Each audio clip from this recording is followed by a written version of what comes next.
Sappiate che venite ad operare in una realtà di frontiera in cui è alta la criminalità organizzata, ma anche quella amministrativa. Sono le parole con le quali il procuratore capo di Agrigento, Renato Di Natale, ha dato il benvenuto ai 5 nuovi magistrati che da oggi andranno a rafforzare, ma non a completare, l'organico del Tribunale. 3, Michele Contini, Graziella Luparello ed Ermelinda Marfia, sono destinati al penale. 2, Chiara Gagliano e Santina Bruno al civile.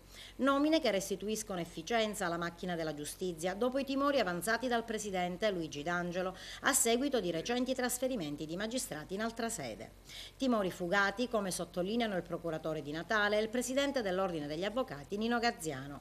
Penso che l'organico del Tribunale raggiunga un livello abbastanza elevato nelle presenze dei magistrati, il livello che abbiamo raggiunto in procura già da alcuni mesi, e ciò ci consentirà di proseguire nel nostro lavoro, che non è solo quello di fare le indagini preliminari, ma quello di chiedere il rinvio a giudizio e le misure cautelari, che potranno finalmente avere una loro evoluzione dibattimentale. Finalmente un respiro di sollievo per il Tribunale di Agrigento. Solo un respiro, per la verità, perché mancano ancora 6 magistrati tabellari e quindi praticamente ancora soffriamo la carenza di vacanza da parte dei magistrati.